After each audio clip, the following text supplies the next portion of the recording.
वकील बहू। जनक पेशे से एक बहुत अच्छी वकील थी, लेकिन कहते हैं ना, बहू कितनी भी बड़ी तोप क्यों ना हो, सास के सामने तो भीगी बिल्ली ही होती है। अरे जनक, क्या बात है? आज रोटी नहीं मिली अभी तक। ये तेरा कोर्ट नहीं है जो आज फैसला ना हुआ तो कल की तारीख मिल जाए। रोटी तो रोज वक्त में चाहिए। हाँ। माँ जी, रोटी तो कब की बन गई। मैंने आपको कहा तो खाना खाने के लिए, आपने शायद सुना नहीं होगा। ओहो हो, जज नहीं हूं मैं तेरे कोर्ट की, सास हूं सास। कोई दलील फालतू की मत देना यहाँ। बहुत जानती हूं मैं इन वकीलों को। अपनी बात ऊपर रखने के लिए झूठ बोलने में जरा भी नहीं सोचते। तभी वहां जनक के ससुर आ जाते हैं। अरे भाग्यवान, क्यों बेचारे के काम को कोसती रहती है हमेशा। मैं भी तो था वहां जब ये आई थी तुझे रोटी खाने को बुलाने के लिए। सास को तो अब गुस्सा आ जाता है कि कैसे किसी ने बहू की साइड ले ली। अरे वाह जी वाह, वो तो मैं जानती थी कि कोई ना कोई गवाह तो ये पेश कर ही देगी। पर मैं तो अब सीधा खाना खाकर सोने जाऊंगी। मुझे आदत नहीं है किसी से बहसा बहसी करने की। पता नहीं कैसे ये वकील इतना दिमाग लगाकर खुद तो झूठ बोलते ही हैं, साथ में झूठे गवाह भी ले आते हैं। जनक को सास के ताने सुनने की अब आदत सी पड़ जाती है। एक दिन जनक वकील की ड्रेस पर काला कोट पहनकर कोर्ट के लिए निकल ही रही होती है कि अरे कहाँ चली काला कौवा बनकर? टोक दिया ना। अब कोर्ट तो वकील वाली ड्रेस पहनकर ही जाऊंगी ना। वाह भाई वाह, दामिनी तो मैंने भी देखी है। सन्नी पाजी ने ऐसा ही कोट पहना था और कहा था कि तारीख पर तारीख, तारीख पर तारीख। मतलब कि कोई बात करनी है तो बोलिए, वरना वक्त नहीं है मेरे पास खराब करने के लिए। अरे पता नहीं तुझ में क्या देखा मेरे बेटे ने, सारा दिन वकीलों वाली बहस करती है, भोली भाली सास के साथ। अच्छा सुन, जो इतनी बहस मेरे आगे करती है ना, जरा अपने बॉस से कर ले, जो 1 साल भी ना हुए तेरी शादी को और काले कपड़े पहना दिए। अंदर जा और लाल कोट पहन कर आ, पता तो चले कि नई नवेली शादी हुई है। अरे माँ जी, कोर्ट में मेरा बॉस क्या करेगा? ये तो पूरे देश की ड्रेस है वकीलों के लिए। लेकिन सास तो ठहरी सास। अच्छा, तो कोई जरूरत नहीं है 2-4 साल कोर्ट जाने की। शादी थोड़ी पुरानी हो जाए तब इजाजत दे दूंगी मैं तुझे काले कपड़े पहनने की। अब क्या था, मन मारकर जनक को लाल रंग का कोट पहनकर कोर्ट जाना पड़ता है।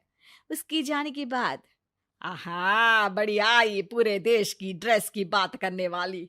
अरे पहना दिया ना लाल कोट। अब सास आए दिन या तो जनक को उसके काम का ताना देती, या फिर उसका काम छुड़वा देने की धमकी। तंग आकर एक दिन जनक पति से कहती है, मैं सोच रही हूँ कि कोर्ट जाना बंद ही कर दूं। अरे क्यों यार, इतना अच्छा करियर है, क्यों छोड़ने की सोच रही हो? अरे लाल रंग का कोट पहनकर जाना पड़ता है। हर बात पर सास ताना देती है कि वकील तेज होते हैं, सवाल जवाब करते हैं, झूठी दलीलें देते हैं। अरे तो ठीक है ना, वो जो कहती है अपनी समझ से कहती है, लेकिन तुमको तो पता है ना कि सच्चाई क्या है। जनक को पति की बात से हौसला मिलता है कि तभी घर पर कुछ लोग आ जाते हैं। अरे आइए पंच साहब, कैसे आना हुआ? अरे भाई साहब, सुना है कि आपकी बहू वकील है। तभी वहां सास आ जाती है। हाँ है तो, लेकिन क्या हुआ? फिर कहीं बहस कराई क्या? अरे हम तो खुद दुखी है उसके व्यवहार से।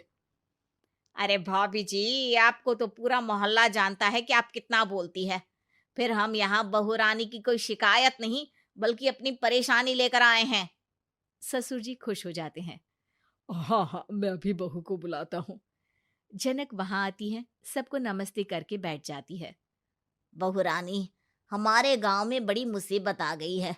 अब तो पूरे गांव की जिम्मेदारी मानो तुम्हारे कंधों पर है। अरे ना ना, इससे तो घर की जिम्मेदारी पूरी नहीं होती, ये गांव की जिम्मेदारी क्या लेगी? भाभी जी, आप चुप हो जाओ। यहाँ पढ़े लिखे लोगों की बात हो रही है। आप जाओ, जरा रसोई से सबके लिए चाय लेकर आओ। मैं कॉफी लूंगी। हाँ हाँ, वकील साहिबा के लिए कॉफी। सास सर पैर सब पटक कर वहां से निकल जाती है। बहू, गांव में पानी नहीं आ रहा है। पड़ोसी राज्य ने हमारा पानी रोक रखा है। इसका मामला तो बड़े कोर्ट में चलेगा पंच जी, लेकिन ऐसा क्यों? वो राज्य हम लोगों से पानी के पैसे मांग रहा है। अब आधे गांव में पानी की सप्लाई खत्म हो गई है बहुरानी।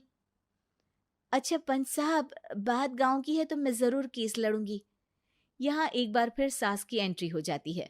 अरे वाह जी वाह, ये काम करवा लो, आप हमारी बहू से बहुत अच्छा करती है। मैं हूं सीधी सादी सास। इस लड़की ने कैसे लड़ लड़ कर मुझे साइड कर रखा है, ये तो अब आपको पता चल ही जाएगा। अरे भाभी जी, आपकी आवाज तो पूरे गांव को सुनाई पड़ती है जब आप बहू रानी को सुंदर वचन सुना रही होती हैं। अरे वकील बहू मिली है, फक्र करो फक्र। हाँ जी हाँ, सारी फकर तो हम लोग ही करें। खैर, अब जो केस लड़ेगी और पानी गांव में आ जाता है तो पंच साहब लिख कर देना होगा कि हैंड पाइप में सबसे पहले मेरी बाल्टी और घड़ा भरेगा। अरे फिर तो हम बहू रानी के नाम पर घर पर ही सप्लाई दे देंगे, लेकिन ये इतना आसान नहीं है। बहू, गांव के पास अभी वकील करने की भी पैसे नहीं है तो। अरे पंच साहब, ये मेरे गांव का मामला है, मैं आपसे एक भी पैसा नहीं लूंगी। सास को बहू की बात पर गुस्सा आ जाता है, लेकिन सबके जाने के बाद झनक मन लगाकर गांव की परेशानियों को दूर करने में लग जाती है। और वो दिन भी आता है कि झनक केस जीत जाती है। अरे आज तो प्लम्बर आकर घर तक पाइप लगा गया है। खुश हो जाओ, मेरे कारण तुम लोगों को घर के अंदर ही पानी मिल जाएगा।